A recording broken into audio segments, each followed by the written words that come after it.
Okay start. हाँ जी, चलिए हम लोग आज मिल रहे हैं पहले दिन पॉलिटिकल साइंस के जो फर्स्ट ग्रेड के लेक्चरर्स की लिए आप तैयारी करने के लिए आए हैं। इसमें बहुत सी बातें हैं जो आज हम लोग के बारे में बात करेंगे और कोर्स बाद में आरंभ करेंगे हम। सबसे पहली बात यह है कि अधिकतर जगह मैंने देखा कि कौन सी पुस्तकें पढ़नी चाहिए ये नहीं बताया जाता, और उसका कारण ये है कि जब से ये MCQ आरंभ हुआ है 2013 के बाद में, मल्टीपल चॉइस क्वेश्चंस, उसमें क्या होता है कि सिर्फ आपको तथ्य याद करने होते हैं, 4 में से कोई एक आपको टिक करना है। अब उसके लिए विभिन्न कोचिंग सेंटर्स या टीचर्स या बहुत सी किताबें हैं जो आपको मिल जाती है, वो सिर्फ इसी पर आधारित होती है कि आपको मल्टीपल चॉइस क्वेश्चन की प्रैक्टिस कराई जाए और थोड़ा सा इंडिकेशन दिया जाएगा भाई ये सब्जेक्ट क्या है। ये बहुत बड़ी प्रॉब्लम है। इससे क्या होता है, इससे दो बातें होती है। एक तो ये है कि इससे सब्जेक्ट आपको समझ में नहीं आता।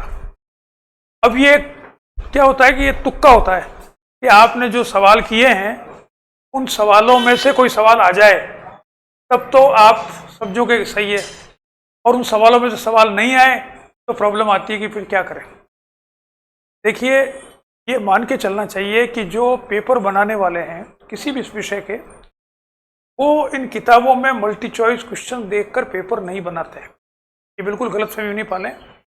बस बहुत से स्टूडेंट आते हैं जो ये कहते हैं कि सर इस किताब में से पेपर आया, अब वो कोचिंग सेंटर्स वाले वही किताब पढ़ाने लग जाता है और इसमें से सवाल आ रहे हैं, इसमें सवाल आ रहे हैं, इसको पढ़ो इसको पढ़ो।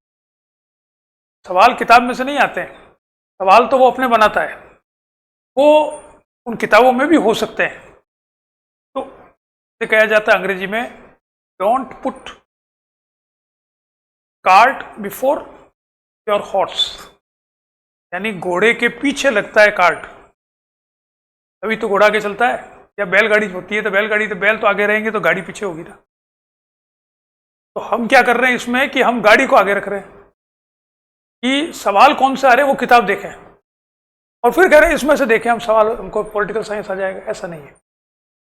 मैं पॉलिटिकल साइंस मैंने 38 साल पढ़ाया है विश्वविद्यालय में, और मैं कन्विंस्ड हूँ इस बारे में कि कोई भी विषय की कोई भी परीक्षा हो, चाहे IAS की हो चाहे स्कूल टीचर की हो, जब तक उस विषय के मूलभूत पुस्तकें पढ़कर उसके बारे में आप नहीं जानते हैं तब तक आप उससे संबंधित किसी सवाल को सही ढंग से नहीं कर सकते।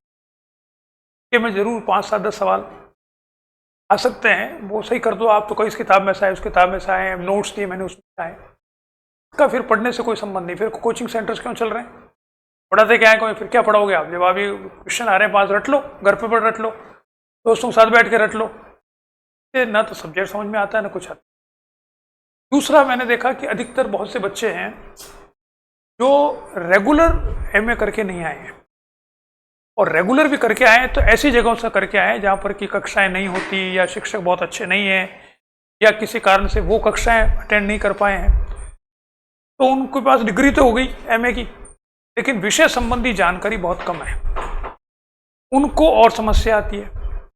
विशेष रूप से जो स्कूल टीचर के लेवल पर जो बातचीत हो रही है, उसमें मैंने देखा ऐसे बहुत से विद्यार्थी हैं जो ओपन यूनिवर्सिटी करके आए हैं, या प्राइवेट करके आए हैं, या ऐसे कॉलेजों में पढ़ के आए हैं गांव में, जहाँ पर कि ऐसी सुविधाएं नहीं है कि उनको विषय के बारे में ज़्यादा ज्ञान हो सके। तो वो भ्रमित हो जाते हैं। उनको यही नहीं पता कि कौन सी किताब पढ़ें, कैसे पढ़ें। कोई पास बुक पढ़ के पास होके आ गए, और वो चाहते हैं कि ये किसी कोचिंग सेंटर में चले जाएं। कोचिंग सेंटर वाले आपको कहते रहते हैं कि ये हमें पढ़ा रहा हूँ इसी में से आएगा, कि मैंने नोट्स दे दिए हैं इन्हीं में से आएगा, और उसको पढ़ते रहते हैं। उससे समस्या का समाधान नहीं होगा। आप 1 बार 2 4 बार 10 बार दे दो एग्जाम। क्या स्थिति आ गई है कि जो PET PMT की कक्षाएं होती थी, उन PMT कक्षाओं में जो 10वीं 11वीं क्लास के बच्चे होते थे, उनको जो शिक्षा दी जाती है, वो शिक्षा मैंने देखा कि आप MA पास करके बच्चों को देने की प्रयास किया जा रहा है। देखिए, जो PMT PET के बहुत से, जैसे आजकल नीट कहते हैं, जो भी कह सकते हो आप, उसमें जो बच्चे आते हैं वो की बौद्धिक क्षमताएं बहुत कम होती है, स्कूल गोइंग होते हैं, बेसिकली स्कूल भी पूरी नहीं करे हुए होते हैं। तो उनकी क्या स्थिति होती है, वो जो स्कूल में शिक्षा होती है कि वो बस बैठ जाएंगे और शिक्षक आके उनको अपनी पाठ्य पुस्तक में से पढ़ा देंगे, उसको याद कर लेंगे और वही एग्जाम में आएगा और उसको लिख देंगे। अब आप जो एग्जाम देने जा रहे हो स्कूल टीचर का या आरएस का या आईएएस का या कोई भी, आप एमए पास करे हुए हो, बीए पास किए हो या एमए पास, या हम जो बात कर रहे हैं अगर स्कूल टीचर की, तो कम से कम आप एमए किए हुए हो। एमए करने का मतलब ये आप 20-22 साल के हो। 22 साल के बच्चे का मस्तिष्क एक 15 साल के बच्चे का मस्तिष्क से बहुत विकसित होता है, ठीक है। लेकिन ट्रेनिंग क्या दी जा रही है, जो ये जितने भी कोचिंग सेंटर्स हैं अधिकतर वो उसी पर पैटर्न पर बने जो कि पीईटी पीएमटी के लिए बने थे। क्या है उसमें, आपके सब्जेक्ट का एक टॉपिक लिया, वो पढ़ाया थोड़ा बहुत और कहा आपका टेस्ट लेंगे, आपको प्रैक्टिस कराएंगे। तो उनमें प्रैक्टिस कराते हैं, हर 7वें दिन 6ठे दिन टेस्ट लेंगे, आपको पीडीएफ के आपको नोट्स दे देंगे, और आजकल नए नए आगे आपका मेंटर होगा, यानी एक जना होगा, उससे आप पूछते रहिए और आप स्कूल के बच्चों की तरह से उनको स्पून फीडिंग करते रहें। देखिए, मेरा मानना है कि ये गलत है, बिल्कुल गलत तरीका है। जो एग्जाम में बच्चे पास होते हैं वो सब बच्चे अपनी मेहनत से पास होते हैं। कोचिंग सेंटर्स का या टीचर्स का मतलब सिर्फ इतना होता है, दो ही मतलब होते हैं। तो हम विश्वविद्यालय में पढ़ाते थे तो हमारा मतलब ये होता था कि उसको विषय से संबंधित जानकारी दी जाए और उसको उसके प्रति मोह पैदा हो, वो अच्छा लगे सब्जेक्ट, वो खुद पढ़ लेगा। आपको सिर्फ उसको डायरेक्शन बतानी है, कहाँ से पढ़ें, क्या क्या चीज़ पढ़ें और कैसे पढ़ें, पढ़ना उसको है। टीचर स्कूल की तरह से गुट्टी नहीं पिला सकता, उसको बैठ के गुट्टी पिलाए और आप याद करके और दूसरे दिन फिर टेस्ट ले रहे हैं, आप तुम्हारे कितने नंबर आए, कुछ परसेंटेज दे रहे हैं, वो जो स्कूलों में बच्चों में देते हैं कि आज आपके 7% हो गए, आपके 8% हैं, आज एग्जाम होता आपके इतने नंबर आएंगे। मेरा मानना है ये सब इनकी कोई ज़रूरत नहीं है। ये सिर्फ एग्ज़ाम जब आने लग जाए उसके 1 महीने पहले ऐसे प्रैक्टिस करनी चाहिए। उससे पहले 6 महीने आपको कम से कम या 5 महीने विषय को अच्छी प्रकार से समझना चाहिए। अगर आप उसको सही प्रकार से नहीं समझेंगे, उसके प्रति आपकी रुचि पैदा नहीं होगी, तो आप कोई भी एग्ज़ाम पास नहीं कर पाओगे। अब इसके लिए क्या ज़रूरी है, इसके लिए पहली बात तो ज़रूरी है कि आपको शिक्षक ये बताए कि कौन सी पुस्तकें पढ़नी चाहिए। आप पॉलिटिकल साइंस के हो, मैंने एक पूरा वीडियो सीरीज चला रखी है, आप लोगों ने देखी हो, नहीं तो देख लीजिए वेडर एकेडमी में। मैं रोज़ एक किताब डालता हूँ, मैं करीब 8-10-12 किताबें हो चुकी है, आज भी डाली मैंने, कल परसों में वो ख़त्म हो जाएगी। 13-14 किताबें हैं टोटल, हिंदी के विद्यार्थियों के लिए।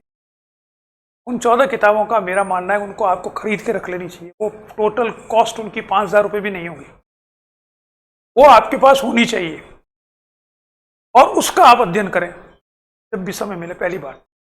दूसरी बात, अभी ये टेस्ट वगैरह तो 15-20 मिनट आधे घंटे कर लें आप जांचने के लिए, उसकी कोई ज़रूरत नहीं है।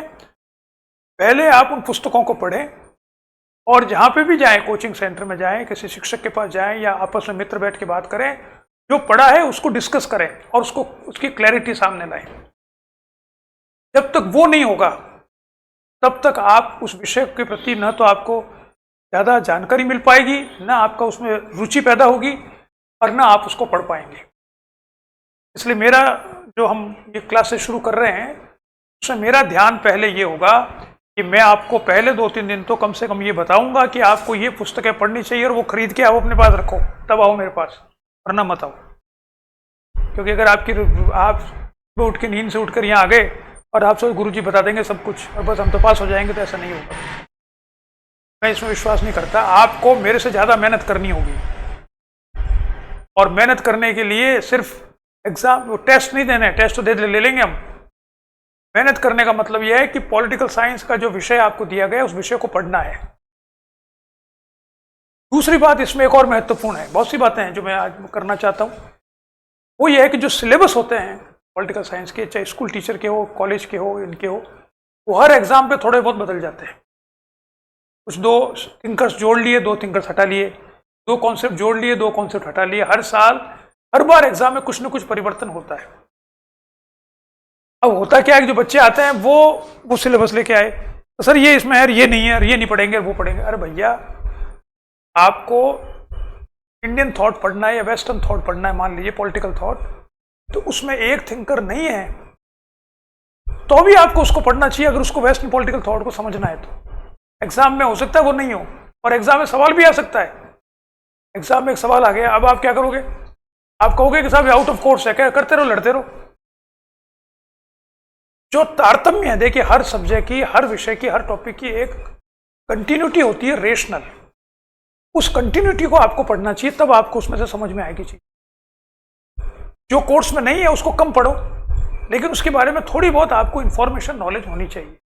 जैसे मैं उदाहरण दूं आपको पॉलिटिकल थॉट की। अब आपका जो कोर्स है वेस्टर्न पॉलिटिकल थॉट, उसमें क्या है? प्लेटो, अरस्तु, Machiavelli, Hobbes, Locke, Rousseau, Bentham, Mill और मार्क्स, ये आपके हैं। अगर आप असिस्टेंट प्रोफेसर का देंगे तो इसमें 2-3 और जुड़ जाएंगे, उसमें मार्क्स के बाद में भी आ जाएंगे, ग्रामशी आ जाएगा आपके, एबरमास आ जाएगा आपके, हन्ना आयरन आ जाएंगे, जॉन रॉल्स आ जाएगा, ये और जोड़ दो 4 आप, ठीक है। लेकिन ये जो मैंने थिंकर्स बताए हैं, इन थिंकर्स में एक बहुत बड़ी कमी है। ये जो मैंने बताया शुरू वाले, इनको छोड़ दीजिए, असिस्टेंट प्रोफेसर के। इसको आप जो पढ़ते हैं, जैसे बेंथम आप पढ़ रहे हैं, या 19वीं शताब्दी में 2-3 थिंकर हुए हैं, ये बेंथम, मिल और मार्क्स, ये तीनों का अध्ययन करेंगे आप। इन तीनों का अध्ययन करने के लिए आपको 18वीं शताब्दी के 2 थिंकर कम से कम मालूम होने चाहिए, हेगल और कांट। अगर आप कांट और हेगल को नहीं पढ़ा आपने, या आपको उनके बारे में आपको कुछ पता ही नहीं है कौन है वो, तो आप ये तीनों थिंकर समझ नहीं पाएंगे। आपको इसके अलावा ये तीनों थिंकर पे ही पढ़ना है, लेकिन आपको थोड़ा सा टीएच ग्रीन भी पता होना चाहिए, भाई वो क्या चीज है। तो क्या होता है कि जब बच्चे, चूंकि आप कॉलेजों में अगर ढंग से नहीं पढ़े, या आपको शिक्षकों ने ढंग से नहीं पढ़ाया है, या आपने क्लासेस अटेंड नहीं किए, तो आपको ये मालूम नहीं पड़ता। तब आप सिर्फ जो उसमें शब्द लिखे हुए हैं उसको पढ़ते हो, उससे वो समझ में नहीं आएंगे पूर्ण, क्योंकि आपको कंपैरेटिव एनालिसिस जब तक नहीं करोगे, तुलनात्मक, आपको चीजें क्लियर नहीं होगी। जैसे फॉर इंस्टेंस, ये तो मैंने थॉट के बारे में बात की, हम और बात कर सकते हैं। जैसे आप लोग कॉन्स्टिट्यूशंस हैं, आपका है कोर्स में एग्जीक्यूटिव। अब एग्जीक्यूटिव में पहले तो आपको जो 5 आपके 4 कॉन्स्टिट्यूशंस हैं, तो आपको यूके का पता होना चाहिए, यूएसए का पता होना चाहिए, स्विट्जरलैंड का पता होना चाहिए, फ्रांस का पता होना चाहिए। इन सब को देख के आप अध्ययन करें, लेकिन इनका अध्ययन पहले तो सबका अलग अलग करें, और उसके पश्चात उनका तुलना करें। याद ऐसे नहीं होगा, पहले तो आपने कर लिया कि यूके का एग्जीक्यूटिव, अब आप जब कंपेयर करेंगे यूके का एग्जीक्यूटिव और यूएसए का एग्जीक्यूटिव, तब आपको दोनों याद होंगे। यानी आपने पढ़ा कि अमेरिका का राष्ट्रपति वो क्या है, यूएसए का एग्जीक्यूटिव का हेड है, और अंग्रेज यूके के एग्जीक्यूटिव का हेड है प्रधानमंत्री। दोनों की अलग अलग शक्तियां हैं, दोनों अलग अलग तरह से चुने जाते हैं, दोनों के अलग अलग कार्य हैं, लेकिन दोनों को समझने के लिए इन दोनों की यहां पर तुलना आपको करनी पड़ेगी। और जब तुलना करोगे तब आपको क्लियर होगा कि इन दोनों में क्या अंतर है। और वो कब होगा? जब आपको पहले इनको छोड़कर पहले आपको पता हो संसदीय प्रणाली क्या होती है और राष्ट्रपति प्रणाली क्या होती है। अगर आपको वही नहीं मालूम है तो फिर ये कैसे करोगे तुलना। और फिर आप फ्रांस लीजिए, फ्रांस में एक तीसरी तरह की प्रणाली है।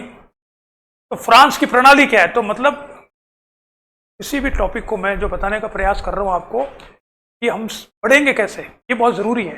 पढ़ेंगे क्या, ये तो हम करेंगे ही, तो हमको हमारा काम ही है, लेकिन कैसे पढ़ेंगे ये ज्यादा जरूरी है। और क्या पढ़ेंगे इसको मैं बताना चाहता हूं पहले, क्योंकि ये मेरे पास बहुत से विद्यार्थी आते हैं, वो यही उनकी समस्या होती है, उनको पता ही नहीं होता क्या पढ़ना। वो तो जैसे ऐसे सवाल करते हैं मेरे से, अभी जैसे कोर्स का हम शुरू किया तो सर कोर्स पूरा होगा कि नहीं होगा। अरे भाई साहब, कोर्स तो अभी 5 दिन में पूरा हो जाएगा, फिर क्या करोगे उसका। मतलब वो समझते हैं कि जैसे पैसा दिया तो कोर्स पूरा हो रहा है कि नहीं हो रहा है, ये बताओ पहले तो, हमारे पैसे वेस्ट तो नहीं हो रहे। अरे पैसे देना है या मत देना, लेकिन मेरा काम है पॉलिटिकल साइंस को पढ़ाना। पॉलिटिकल साइंस को समझ लोगे तो कोर्स भी पूरा हो जाएगा, और नहीं भी होगा तो अभी ज़रूरी नहीं है पूरा हो, तब भी आप पास हो जाओगे। आपको पास होने के लिए 50% चाहिए, ये तो आपको पता ही है। 50% नंबर लाने के लिए अगर आप 80% कोर्स अच्छा कर लेते हो तो आपके 50% आ ही जाएंगे ना। उसमें कोई एक शब्द लिखा हुआ है जिसका कोई मतलब नहीं है, बहुत ज़्यादा आपने किसी ने कर दिया, अब उसको कह रहे हो साहब ये तो हुआ ही नहीं। अरे भैया इसका कोई मतलब ही नहीं है, कैसे ऐड किया गया, इसमें कोई मैटर नहीं है, इसमें कोई थियरी बनती नहीं है, ऐड कर दिया किसी ने। तो जो पॉलिटिकल साइंस के स्कूल टीचर अगर आप बनना चाहते हो, वहीं हम बात सीमित करें, तो उसके लिए पॉलिटिकल साइंस आपको आना चाहिए। आप स्कूल टीचर बन गए तब भी आपको पॉलिटिकल साइंस ही पढ़ाना है, तो उस विषय के प्रति प्रेम आपका पैदा होना चाहिए। अगर आप समझो ये एक ऐसा ही एग्जाम है जैसे कि सैनिटरी इंस्पेक्टर का एग्जाम है, एक बाबू का एग्जाम है, एक थानेदार बनने का एग्जाम है, वैसे एक एग्जाम ये भी दे रहे हैं साहब, तो आप इसमें पास नहीं होंगे। विषय टीचर बनने का एग्जाम एक अलग प्रकार का एग्जाम होता है, वो नौकरी के लिए नहीं होता। ये आपको विषय अगर नहीं लगेगा तो आप भी 25 साल तक नौकरी कैसे करोगे, 30 साल, बहुत ही बोरिंग जॉब है ये। तो मैंने 38 साल पढ़ाया है विश्वविद्यालय में, सर्वाइव कैसे कर सकते हो आप? मैं आज मैं रिटायर हुए इतने दिन हो गए फिर भी मैं पढ़ा रहा हूँ, और मेरे को इंटरेस्ट है। क्यों पढ़ा रहा हूँ? मेरे को इंटरेस्ट है, मैं अब भी पढ़ता हूँ किताबें। तो अगर आपको किताबों में इंटरेस्ट नहीं है, पॉलिटिकल साइंस में इंटरेस्ट नहीं है, तो आप 25 साल तक जीवन ही नहीं निकाल सकते। क्योंकि टीचर बनने पर न तो आपके पास कोई पावर है, पावर तो थानेदार के पास होती है, ना आपके पास पैसा है, पैसा तो करप्शन से बहुत से दूसरे संस्थाएं कमा लेते हैं। टीचर के पास क्या है? ज़्यादा से ज़्यादा ट्यूशन कर लेगा, और क्या करेगा? तो पावर नहीं है, पैसा नहीं है, सिर्फ एक चीज़ है जो उनके पास नहीं है, वो है इज्जत। वो किसी के पास नहीं होती, आईएएस के पास भी नहीं होती। इज्जत सिर्फ टीचर के पास होती है।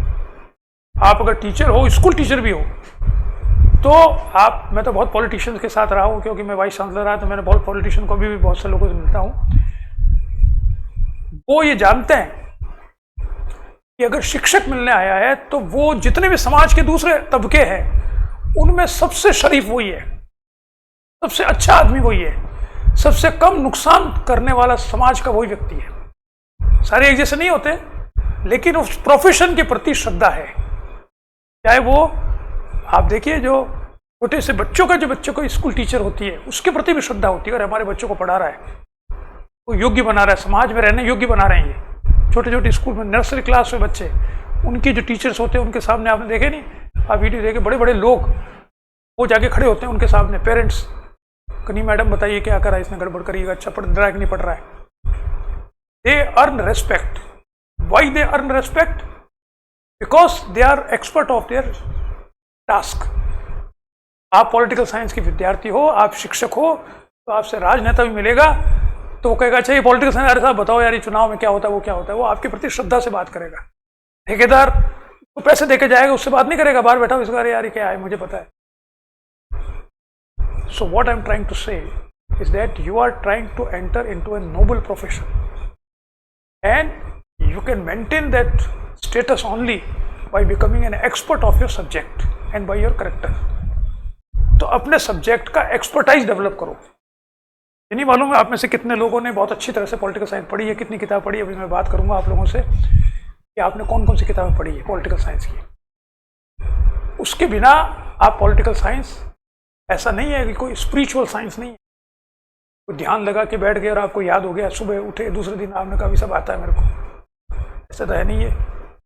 ईश्वर को प्राप्त करने के जो तरीके बताए जाते हैं कि साहब रात को बैठो, सुबह एकदम से आप भगवान प्राप्त हो गए, आपको ये तो प्राप्त होंगे नहीं। तो आपको मेहनत करनी पड़ेगी, रोज पढ़ना पड़ेगा और अपनी रुचि इसमें क्रिएट करनी पड़ेगी। ये ठान के चलना पड़ेगा कि मेरे को बनना ही है टीचर और मेरे को पॉलिटिकल साइंस पढ़ाना है उम्र भर। तो अगर आप ये सोचोगे तो आपको नई नई किताबें पढ़ने का शौक होगा, नए नए विचार जो आएंगे उनको पढ़ने का शौक होगा, नए नए तथ्य सामने आएंगे उनको पढ़ने का शौक होगा। तो इसलिए आप तैयारी करने के लिए आए हैं, बहुत अच्छी बात है। तो दो तीन बातें जिसको मैं संक्षेप में वापस से बताना चाहूंगा, फिर अपन बात शुरू करते हैं। पहली बात,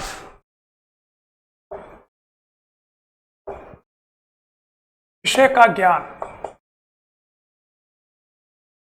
एक एग्जाम पास करने के लिए मैं मानता हूं 6 महीने बहुत होते हैं, नॉट मोर देन 6 मंथ्स। कोई भी एग्जाम, चाहे आईएएस का हो चाहे कोई भी हो, 6 मंथ्स चाहिए, लेकिन 6 मंथ्स ऑफ कंसंट्रेशन। 6 महीने ये नहीं कि आप दिन भर तो घूमते रहो फिर कहो यार 6 महीने पास नहीं हुए। 6 महीने कोई भी काम नहीं करेंगे सिवाय पढ़ने, इस एग्जाम को पास करने के। अगर आप ये ठान लें तो 6 महीने में आप पास हो जाओगे। उस 6 महीने में से कम 6 मंथ्स में से कम 3 महीने शुरू के, वो आपको विषय संबंधी ज्ञान होना चाहिए। 3 महीने तक आप ये मत सोचिए कि आपके एग्जाम में क्या आएगा, पेपर मत देखिए। 3 महीने आप भूल जाइए सिलेबस। एक अच्छे टीचर के पास जाइए, अच्छे कोचिंग में जाइए या खुद पढ़िए। पॉलिटिकल साइंस का सिलेबस क्या है, सिलेबस कौन सा होता है, किसी भी विश्वविद्यालय जैसे राजस्थान विश्वविद्यालय है, इसके आप बीए के सिलेबस लिख लो और एमए का सिलेबस ये लेके बैठ जाओ, ये है सिलेबस और कोई सिलेबस नहीं, इन्हीं में से होगा। यहाँ पर कॉम्पिटिटिव एग्जाम में थोड़ा सा उससे अलग होता है, अलग ज़्यादा होता है, लेकिन बेसिक जो पढ़ाया जाता है वो विश्वविद्यालयों में पढ़ाया जाता है। एक अच्छे विश्वविद्यालय का सिलेबस आपके पास होना चाहिए, जिसको देख के आप तैयारी करेंगे ये चीज़ हमको पढ़नी है, इनमें से जितना मैक्सिमम आपके एग्जाम के पॉइंट ऑफ व्यू से अच्छा है उसको हमें उसका अध्ययन करना है। कुछ बातें छोड़ देनी है लेकिन बाकी हमको अध्ययन करना है। उसमें से आप एक दिन बैठ के सबसे पहले टिक लगाइए कि ये चीज़ें हैं कि हमारे एग्जाम में का सिलेबस भी देख लीजिए और उसको मिलाकर आप देखिए ये हमारा पढ़ना है मेरे को, और उसमें ये सबसे पहले ये किताबें हैं जिसका अध्ययन करना है। तो इसमें एक समस्या छोटी सी आती है हिंदी के विद्यार्थियों के लिए, मैंने हालांकि यूट्यूब में डाल रहे हैं किताबें बता रहा हूँ मैं आपको, लेकिन फिर भी मेरा ये मानना है कि हिंदी में पर्याप्त मटेरियल नहीं होता है। आप कुछ भी कर लो, उसके 2 रीज़न है, उसमें 2 प्रॉब्लम्स है हिंदी मीडियम की। एक तो है ऑथेंटिसिटी, यानी जो आप पढ़ रहे हैं वो ऑथेंटिक है या नहीं। ऑथेंटिक का मतलब सही है कि नहीं, इसको कैसे चेक करेंगे। 90% हिंदी की जो किताबें हैं, 95 और 90%, वो किताब प्रकाशित कैसे होती है। किताब जो प्रकाशित होती है उसमें जो हिंदी के प्रकाशक हैं अधिकतर, तो अच्छे हैं उनकी बात नहीं करना, अधिकतर वो बिना किसी इवेल्युएशन के किताब को प्रकाशित करते हैं। जैसे मैंने किताब लिखी तो 2 तरह से छपती है, एक तो मैं हूँ साहब, तो वो कहेंगे यार पॉलिटिकल साइंस में इनका नाम है बहुत, मैं 25 साल प्रोफेसर रहा हूँ, बड़ा आदमी हूँ, सब मेरे को जानते हैं, मेरे बहुत से स्टूडेंट्स हैं, तो मेरे नाम से किताब बिक जाएगी। मेरे पास आते हैं रोज प्रकाशक, गुरुजी आप तो बस नाम दे दो, किताब तुम लिख लिखा लेंगे या आप ही लिख दो, कुछ भी कर लो, बस आपका नाम होना चाहिए ऊपर, उससे वो बिक जाएगी हमारी किताब। चलो बिक गई। अब उसमें जो लिखा हुआ वो तो मैंने चेक नहीं किया, मेरे नाम से बिक रही है, क्योंकि मैंने कहा भाई मैं तो नहीं लिख सकता, टाइम नहीं। अरे साहब आप तो दे दो, नाम दे दो, दे दिया नाम हमने, वो बिक गई। आपने कहा साहब ये तो इनकी नरेश दादी सर की किताब है, बहुत बड़ी किताब है, अरे ये तो लिखा हुआ था, मालूम पड़ा कि उसमें तो गलत लिखा हुआ था, एक्चुअल एरर था। कुछ तो कुछ तो गलती से लिख देते हैं, कुछ प्रूफ रीडिंग में गलत हो जाता है। ऐसा नहीं कि जानबूझ के लिखता है आदमी। मैंने भी मेरी किताब मेरी है 1-2, मैंने फर्स्ट एडिशन में 2-3 जगह मेरे खुद से गलत लिख गई। तो मैंने प्लेटो और अरस्तु के जो मेथडोलॉजी है, अब मेरे को अंग्रेजी में आती थी, डिडक्टिव मेथड है प्लेटो का, इंडक्टिव है अरस्तु का। अब निगमनात्मक कौन सा है, आगमनात्मक कौन सा है, अब ये मैंने चेक नहीं किया और मेरे को ध्यान था वो लिख दिया मैंने, तो वो गलत लिख दिया। बाद में किसी स्टूडेंट ने मुझे पॉइंट आउट किया, सर ये तो वो लगता है, मैंने नेक्स्ट उसमें एडिशन मैंने कहा यार इसको ठीक करो, मेरी से गलती हो गई। तो अंग्रेजी में गलती नहीं होती है, क्योंकि अंग्रेजी किताब पढ़ के लिखते हैं, अंग्रेजी में ऑथेंटिक बुक्स होती है। ये और बात बताऊँ आपको, ऑथेंटिक बुक्स का मतलब क्या है, इसे कहते हैं ऑथेंटिक।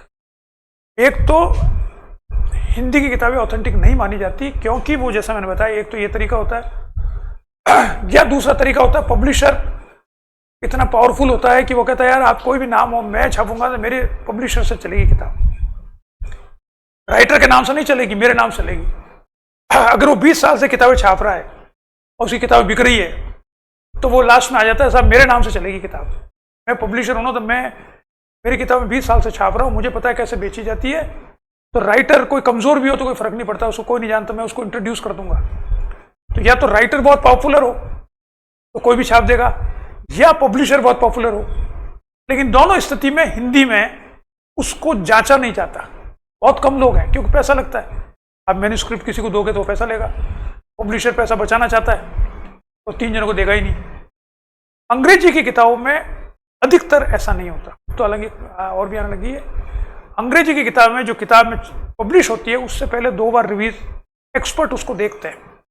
भाषा नहीं, भाषा तो अलग है, ग्रामर देखना या वो देखना वो तो अलग है, सब्जेक्ट कंटेंट भी देखते हैं। इसलिए वहां पर पब्लिश कहां से हुई है ये बहुत महत्व रखती है। दोनों में है, लेकिन वहां जैसे हार्वर्ड यूनिवर्सिटी प्रेस है, मैं जैसे मानता हूं, उससे कोई भी छपी हुई किताब होगी वो ऑथेंटिक होगी, उसमें आपको कुछ चेक करने की जरूरत नहीं है इसमें गलत तो नहीं है, क्योंकि वो 4-5 बार रिवाइज हो चुकी होगी छपने से पहले उस फील्ड के एक्सपर्ट्स के द्वारा। और अंग्रेजी देखने वाले वो तो अलग है, क्योंकि उनका बहुत बड़ा सेटअप है। तो विदेश में तो अधिकतर जो यूनिवर्सिटी की पब्लिकेशंस होते हैं, Oxford University Press, Yale University Press, California State University Press, ये जितने भी यूनिवर्सिटीज की प्रेस हैं, उन सब से छपी हुई किताबें ऑथेंटिक होगी। That is first. उसके अलावा भी कुछ पब्लिकेशंस हैं जो एस्टेब्लिश हो चुके हैं, जैसे पेंगुइन है, वो एस्टेब्लिश है, किसी यूनिवर्सिटी के नहीं है लेकिन वो एस्टेब्लिश्ड है, या और बहुत सी ऐसे जो एस्टेब्लिश हो चुकी है। तो अंग्रेजी की पुस्तकों में ऑथेंटिसिटी होने की संभावना ज़्यादा होती है, हिंदी में कम होती है। एक तो ये। दूसरा, हिंदी में मैटर ही कम है, यानी एक विषय पे 10 किताबें नहीं मिलेगी आपको, 1 या 2 किताब मिलेगी, ज़्यादा मिलेगी नहीं। या अब आजकल थोड़ी बहुत ट्रांसलेशन मिल जाते हैं बड़ी बड़ी, जैसे जॉन रॉल्स की ए थियरी ऑफ जस्टिस भी ट्रांसलेटेड हो चुकी है, लेकिन उसमें प्रॉब्लम ये आती है कि हिंदी ज़्यादा डिफिकल्ट होती है अंग्रेजी के। जैसे आप सेबाइन की किताब, आपने नाम सुना होगा, जी एस सेबाइन की हिस्ट्री पॉलिटिकल थियरी, वो बहुत पहले हिंदी में ट्रांसलेट हो गई, लेकिन वो हिंदी का ट्रांसलेशन इतना मुश्किल है कि वो अंग्रेजी से भी ज़्यादा कठिन लगता है, क्योंकि तो हिंदी में हम लोगों की भाषा नहीं है। ये हमको गलतफहमी, हमारी हिंदी भाषा है। राजस्थान, आप सब लोग राजस्थान के हो, मैं ऐसा मानता हूँ, राजस्थान के लोगों की भाषा हिंदी नहीं है, वो भाषा है राजस्थानी। अलग अलग क्षेत्र में अलग अलग तरह से बोली जाती है, लेकिन हम बचपन से बड़े हुए हैं राजस्थानी भाषा को सुन के, हिंदी भाषा सुन के बड़े नहीं होते। घरों में राजस्थानी भाषा बोली जाती है 90%, आज भी गाँव में छोटी जगहों पे। हम भी छोटे थे, हम भी बोलते थे, हमारे माँ पेरेंट्स से हम राजस्थानी भाषा में बात करते थे। मेरे भाई साहब है, उनसे मैं अभी भी राजस्थानी भाषा में बात करता हूँ। मेरे बच्चों से नहीं करता हूँ, वो अब थोड़े हिंदी अंग्रेजी वाले हो गए। तो अगर आप, मैं तो हिंदी साहित्य में भी थोड़ा रुचि रखता हूँ, कविता वविता छापी मैंने, करता जाता हूँ। आप देखोगे कि बिहार, यूपी और एमपी, हरियाणा के कुछ क्षेत्र जो दिल्ली के आसपास का है, ये कहते हैं ये है हिंदी, क्योंकि हिंदी भाषा मेरठ से शुरू हुई, दिल्ली के आसपास से, खड़ी बोली जिसे कहते हैं। वो मानते नहीं कि आपको हिंदी आती है, राजस्थानियों को हिंदी मानते नहीं। वो कहते हैं आपको राजस्थानी भाषा आती है, उसमें हिंदी यू काम में लेते हो आप, बिकॉज मध्य प्रदेश में कोई ओरिजिनल भाषा नहीं है। एक छोटे छोटे क्षेत्र में थोड़ी बहुत भाषा है। यूपी की भाषा जो है वो हिंदी है मेन रूप से, अवधी जो है वो हिंदी से बहुत लगभग मिलती हुई है। बिहार में जो मुख्य भाषा है वो हिंदी है, जो दूसरी भाषा है वो कम है, वो हिंदी शुरू से पढ़ाई जा रही है वहाँ पे। तो वो आपको हिंदी नहीं मानते, क्योंकि हम कई भाषाओं में कई शब्दों का प्रयोग करते हैं जो राजस्थानी के होते हैं, और हमको पता ही नहीं पड़ रहा कि हम राजस्थानी बोल रहे हैं कि हिंदी बोल रहे हैं। तो हमारी हिंदी भी बहुत शुद्ध नहीं है। तो जो ट्रांसलेशन होती है वो तो होती है क्लासिकल हिंदी के सेंस में, जो शास्त्रीय हिंदी है, और उसके नए नए अर्थ भी निकाले जाते हैं, नए नए शब्दों के नए नए हिंदी अर्थ निकलते हैं, वो हमको ही नहीं आते, इसलिए वो डिफिकल्ट लगती है। हालांकि अब ट्रांसलेशन में थोड़ा सा चेंज आने लगा है, जब बोलचाल की भाषा में ट्रांसलेशन किया जाने लगा। अब ये नया ट्रेंड में शुरू हुआ है कि जो आप बोल रहे हैं वो हिंदी अंग्रेजी की मिक्स, इंग्लिश जिसे कहते हैं, वो थोड़ा बहुत मिक्स होती है, तो उसी में ट्रांसलेशन किया जाए जिससे कि समझ में आ सके। तो जैसे बहुत सारे, जैसे ट्रेन है, अब ट्रेन को हिंदी में भी ट्रेन लिख देते हैं, रेलगाड़ी लिखने की जरूरत नहीं है। ट्रेन शब्द जो है वो टाइम है, समय की जगह टाइम लिख देते हैं। तो अब थोड़ा थोड़ा होने लगा है, लेकिन अभी भी जो ये अपनी एकेडमिक बुक्स हैं उसमें ऐसा नहीं है, उसमें वही लिखेंगे क्योंकि क्लासिकल शब्द होंगे तो वो पढ़ने में मुश्किल होता है। तो सब्जेक्ट हिंदी में क्या है, किताबें कम है, जो ट्रांसलेटेड है वो थोड़ी डिफिकल्ट है, और उनकी ऑथेंटिसिटी क्वेश्चनेबल है। इसलिए हिंदी के विद्यार्थी, आप सब हिंदी के हो, इसलिए मेरा हमेशा से आग्रह रहता है, मैं खुद हिंदी का विद्यार्थी रहा हूँ, मैंने खुद ने बाद में अंग्रेजी थोड़ी बहुत सीखी है, कि आपको ये तो पढ़ाई तो कर ही रहे, इसके साथ साथ अंग्रेजी भी जानने की कोशिश करनी चाहिए, वो हमेशा लाइफ में काम आएगी। अब तो स्कूलें भी आपके इंग्लिश मीडियम की हो गई, आप पढ़ाओगे कैसे क्लास में जाकर। तो अंग्रेजी से भय खाने की जरूरत नहीं है, बहुत सिंपल, हिंदी से बहुत ज़्यादा सरल है अंग्रेजी, क्योंकि वो फ्लेक्सिबल है। हिंदी थोड़ी सी रिजिड है, क्योंकि संस्कृत से निकली है, तो संस्कृत बहुत ही रिजिड है। जैसे जर्मन भाषा बहुत रिजिड है, उसके प्रिंसिपल्स ग्रामर के बहुत रिजिड है, संस्कृत के ग्रामर के प्रिंसिपल्स बहुत रिजिड है। हिंदी थोड़ी सी फ्लेक्सिबल हुई उससे, लेकिन फिर भी बहुत रिजिड है। अंग्रेजी बहुत ही फ्लेक्सिबल है, तो अंग्रेजी का कोई लैटिन से शुरू हुई के बाद हज़ारों तरह के इन्फ्लुएंसेस हुए, तो आज अंग्रेजी ऑस्ट्रेलिया की अलग है, और अमेरिका की अलग है, और इंग्लैंड की अलग है, सब जगह अलग अलग एक्सप्रेशन। अंग्रेजी बहुत फ्लेक्सिबल है, काम चलाऊ भाषा है, तो काम चलाऊ भाषा बहुत आसानी सीखी जा सकती है। काम चलाऊ तरीके। तो अंग्रेजी सीखने का प्रयास करें, उसके लिए पहली बात है कि अंग्रेजी की किताबें भी पढ़ें। ऐसा डरे नहीं, जो कोई कहता, मैं इसमें भी कहता, हर कोई पूछा हिंदी की किताब बताइए, अरे भैया हिंदी की किताब तो मैंने जितनी समझ मेरे को आई वो बता दी। अब मैं जिसको मैं अच्छी नहीं मानता उसको मैं नहीं बताऊंगा, आपको अंग्रेजी की पढ़नी पड़ेगी। अंग्रेजी की पढ़ो, पढ़ने में क्या दिक्कत है, एक डिक्शनरी रख लो, धीरे धीरे पढ़ो, अंग्रेजी इंप्रूव होगी। अंग्रेजी के वीडियो आते हैं हजारों, रोज आप देखते हो। अंग्रेजी की फिल्में आती है आजकल, तो वो भी आता है, उसमें लिखा हुआ भी आ जाता है। यूसी करके क्या है वो, आप अंग्रेजी कोई फिल्म देखो, यूट्यूब देखो, तो उसमें इंग्लिश में लिखा हुआ भी आ जाता है, वो पढ़ो। तो अंग्रेजी भाषा को से घृणा ना करके उसको भी सीखने का प्रयास करते रहो एग्जाम के साथ साथ, मेरा ये कहना है सर। इतनी बात में इसलिए कई ऐसे किताबें हैं जो अंग्रेजी की सरल भाषा में बहुत अच्छी लिखी गई है, हिंदी में वो नहीं है। जैसे मैं एक उदाहरण दूं आपको, पता नहीं वो हिंदी में है या नहीं है, मैं बताता नहीं हूँ हिंदी में इसलिए। पॉलिटिकल थॉट की एक किताब है, C.L. वेपर, बड़ी आप लोगों ने किसी जान दी? C.L. वेपर की किताब है। एक सीरीज आती है टीच योर सेल्फ, ठीक है।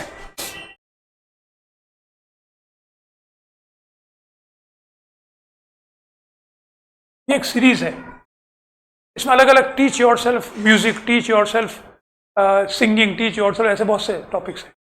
उसमें एक है teach your self political thought.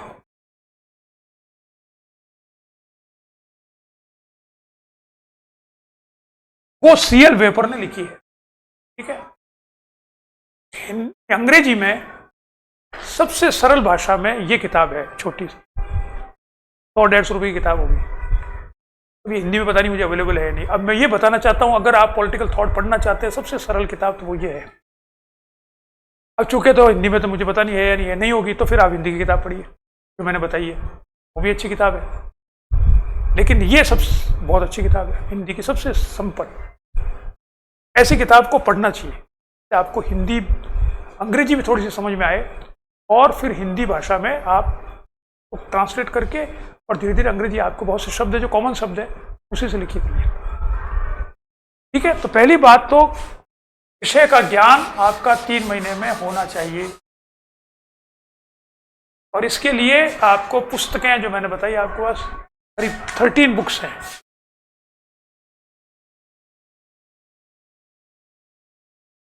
वो किताबें और आने वाली 13 किताबें हैं कुल।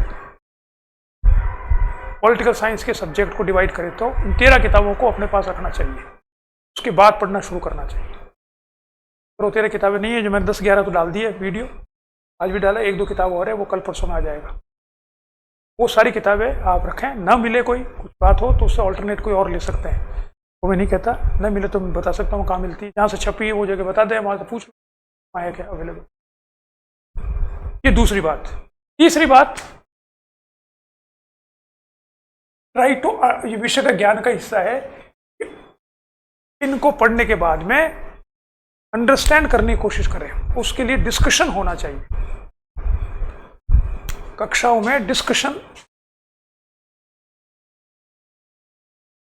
पूरी है। कल ही मेरा लेक्चर था BHU में, डेमोक्रेसी एंड विमेन का लेक्चर हो पूरा, उसके बाद में आधा पौन घंटे तक डिस्कशन हुआ, उन्होंने सवाल पूछे, मैंने जवाब दिए। तो जो मैं पढ़ा रहा हूँ, मैं ये चाहता हूँ कि मैंने जो पढ़ा है वो आपको समझ में तभी आए, मैं मानूंगा आया जब आप उसमें सवाल पूछें।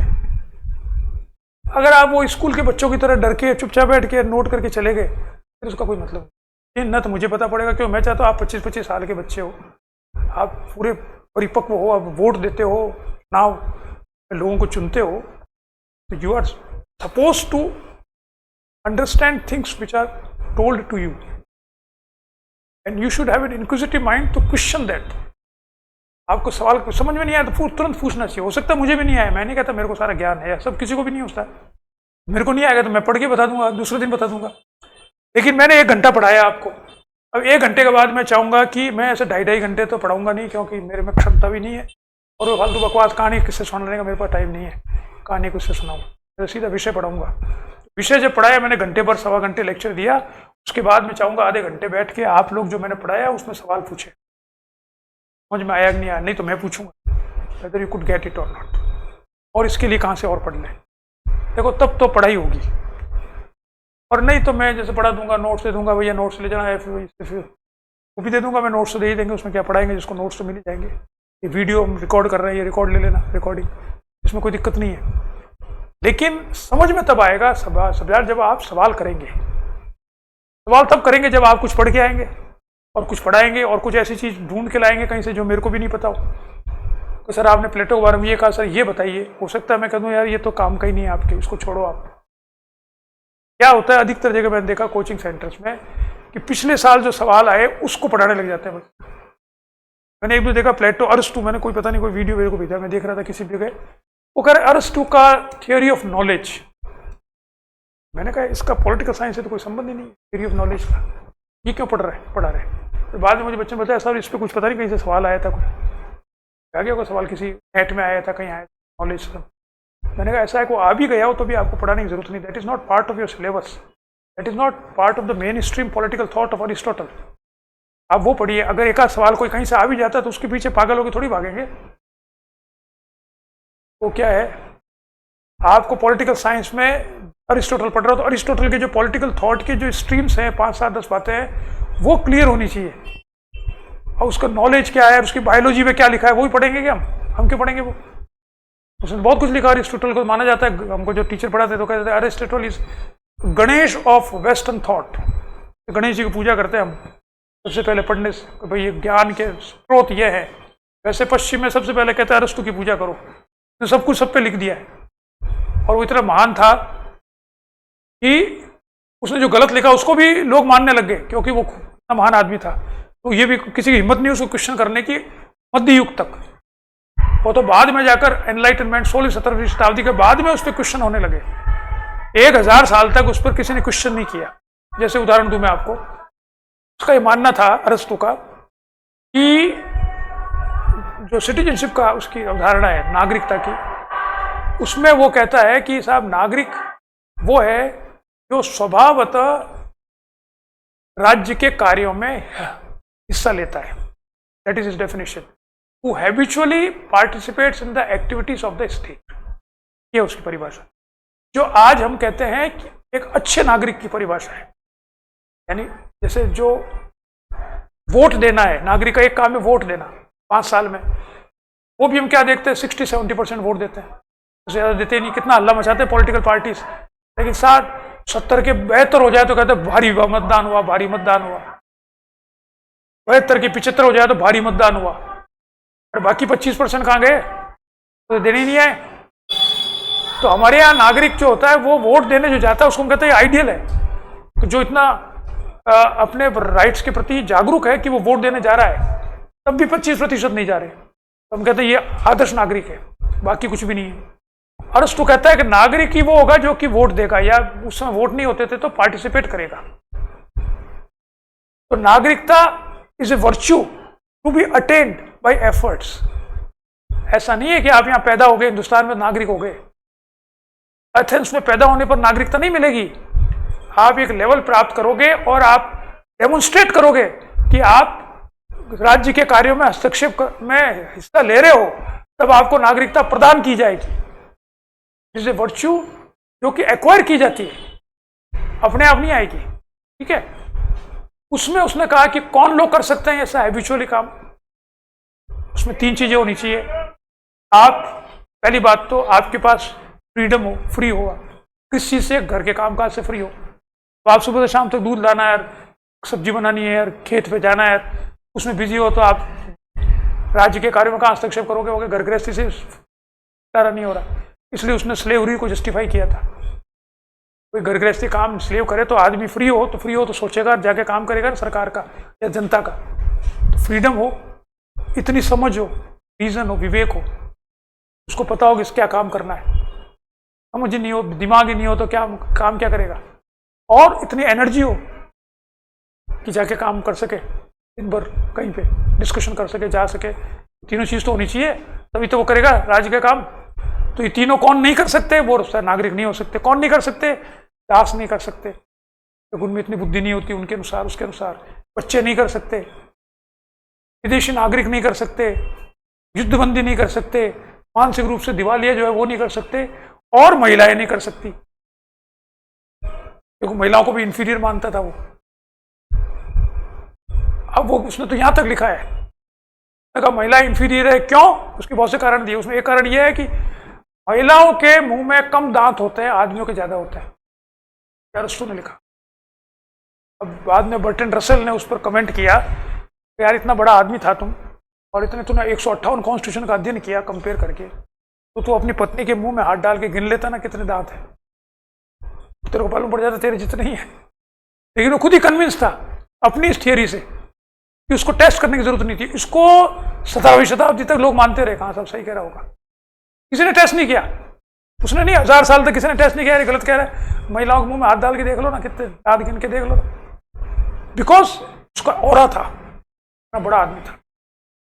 अब ये आप पॉलिटिकल साइंस में जो बहुत सी बातें उसने कही, उसका क्या अध्ययन करेंगे हम? थ्योरी ऑफ नॉलेज की मेरे को तो कोई लगता नहीं जरूरत हो। एथिक्स की कर सकते हैं, क्योंकि एथिक्स उसके काम आता है थोड़ा सा।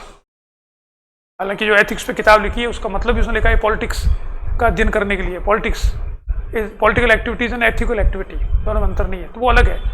लेकिन बहुत सी बातें जिसका एग्जाम में मान लो कोई सवाल भी आ जाए गलती से, जैसे भी पता नहीं क्यों, तब भी हमको उसके पीछे पागल होकर अपना समय नष्ट नहीं करना चाहिए, मेरा मानना है।